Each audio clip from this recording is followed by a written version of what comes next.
Bhogapuram airport కట్టిందే Jaganmohan Reddy అయితే గనక దాన్ని క్రెడిట్ చోరీ చేస్తున్నాడు చంద్రబాబు నాయుడు అని చెప్పి బొత్స సత్యనారాయణ దగ్గర నుంచి సజ్జల రామకృష్ణారెడ్డి దాకా, అలాగే వాళ్ళ వైసీపీ కార్యకర్తలు కూడా ఇదంతా జగన్మోహన్ రెడ్డికి థ్యాంక్స్ చెప్పాలి అందరూ అంటున్నారు కదా. నిజంగానే భోగాపురం ఎయిర్పోర్ట్ కట్టింది జగన్మోహన్ రెడ్డి గారే అనుకోవాలంటారా?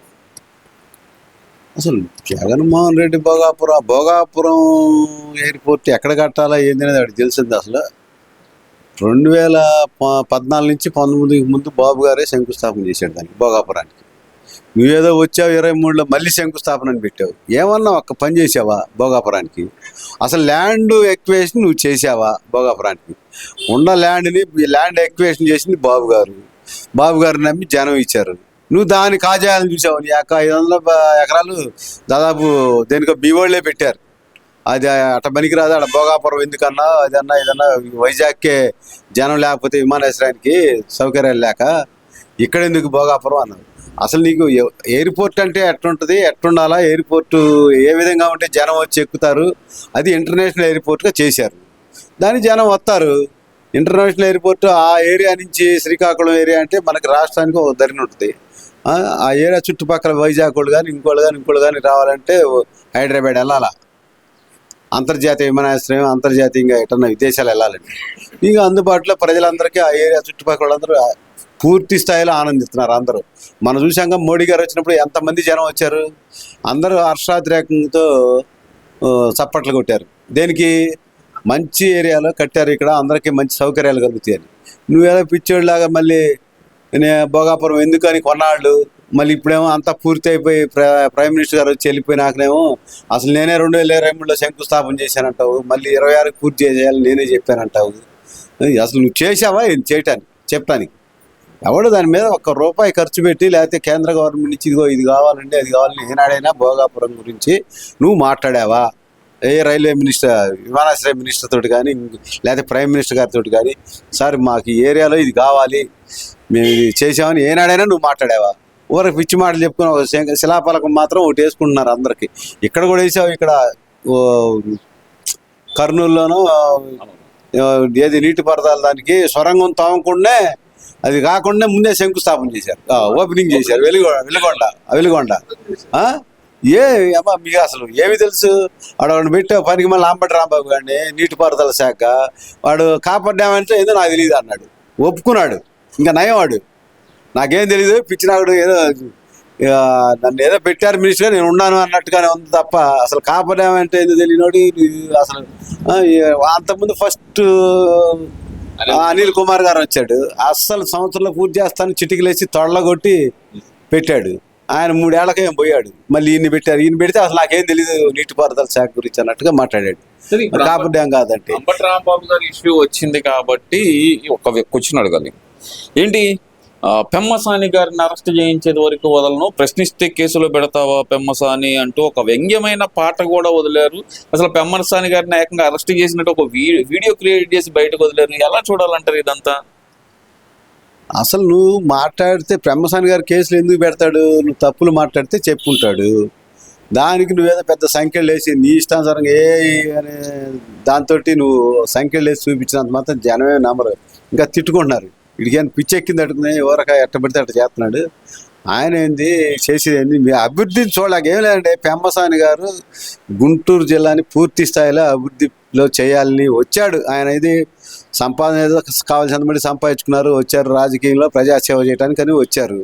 వచ్చిన సందర్భంగా మనం ప్రజాసేవకే అంకితం అనే భావంతో మంచి ఉద్దేశంతో కేంద్రంలో గతంలో మీరు 25-30 ఏళ్ళ నుంచి ఎవరైనా కానీ 25-30 ఏళ్ళ నుంచి నాకు తెలిసి ఒక 20 సంవత్సరాల నుంచి దాదాపు అనుకుంటున్నారు శంకులాస్ బ్రిడ్జి ఒక్కటే కట్టాలి అని. ఎవడు దానికి అంకురార్పణ చేయాల. మరి ఈయన చంద్రశేఖర్ గారు వచ్చారు, వచ్చిన కాడి నుంచి అభివృద్ధి ధ్యేయంగా పనే ధ్యేయంగా పెట్టుకొని ప్రతి ఒక్కటి కేంద్రం నుంచి డబ్బు తీసుకురావడం కాడి నుంచి అన్నీ కూడా 7 బ్రిడ్జిలు తయారు చేశాడు. 7 బ్రిడ్జిలకి డబ్బులు తీసుకొచ్చాడు.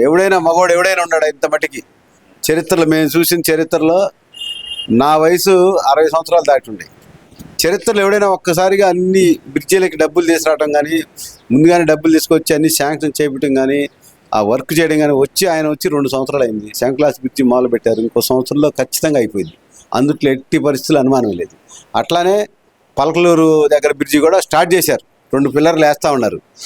అన్నీ ఒక్కసారే పెడితే మరి ఇప్పుడు నెహ్రూ నారక బ్రిడ్జి కూడా ఉంది, అది పెడితే ట్రాఫిక్ అంతా అంతరాయం కలుగుద్ది అనే ఉద్దేశంతో ఇది అయినాక శంకరాజ్ బ్రిడ్జి అయినాక ఖచ్చితంగా నెహ్రూ నారక కూడా స్టార్ట్ చేస్తారు. అట్లా 1 by 1 చేసుకుంటూ వస్తున్నాడు. మంగళగిరిలో ఒక బ్రిడ్జి పెట్టారు. ఇట్లా మొత్తంగా 7 బ్రిడ్జిలు పెట్టి ఆయన పనిచేస్తుంటే వీళ్ళు ఓర్చుకోలేక ఎక్కడ మళ్ళీ తెలుగుదేశం పార్టీకి అసలు మాకు సీట్లు వస్తాయో రావని భయంతో ఏదో రకంగా అభివృద్ధి చేసే వ్యక్తి మెయిన్గా కనపడుతుంది ఆయనే వాళ్ళ కళ్ళల్లో. అందుకని సంఖ్యలు వేసి జనాన్ని చూపిస్తే ఏదో లబ్ధి పొందాము, లేకపోతే వీళ్ళ ఉనికి కాపాడటానికి ఇవన్నీ చెప్తా ఉంటారు. జనం వీళ్ళు ఎంతైతే నీచంగా మాట్లాడతారో ఇంకా అంతకంటే ఎక్కువ వీళ్ళకి జనం ఎడమవుతారు తప్ప ఎవడు కూడా దగ్గరకు రాడు.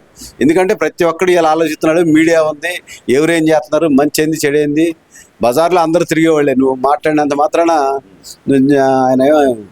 ఆయనకేం కాదు, ఆయన చెడిపోడు. ఇంకా నువ్వు ఎంతైతే ఈ రకంగా చేస్తావు ఆయన అంతకంటే ఇంకా ప్రజల్లోకి వెళ్ళిపోతాడు లోపలికి. అది అసలు ఇవన్నీ అసలు ఎలా ఇవన్నీ ఒక ఎత్తు అయితే కనుక ఈ జగన్మోహన్ రెడ్డి గారు కొత్త సిద్ధాంతాన్ని తెర మీద తీసుకొచ్చారనుకోవచ్చు అంటారా? అంటే బాధితులను వదిలేసి బాధించిన వాళ్ళని పరామర్శ చేయటం, అక్కడికి వెళ్ళి చిన్నపిల్లాడు ఆవేశంలో చేశాడు, 40 ఏళ్ళు 45 ఏళ్ళు వచ్చినాయి, వయసు అయింది, అయిపోయాడు అనే మాట మాట్లాడటం ఎలా చూడాలంటారు అసలు దీన్ని? వాళ్ళకి శవాలతో ఫస్ట్ నుంచి ఆటలాడుకోవట్లేదు. వాళ్ళ అధికారంలో ఉన్నప్పుడు వాళ్ళే కొడతారు, వాళ్ళే మళ్ళీ వాళ్ళ మీద కేసులు పెడతారు.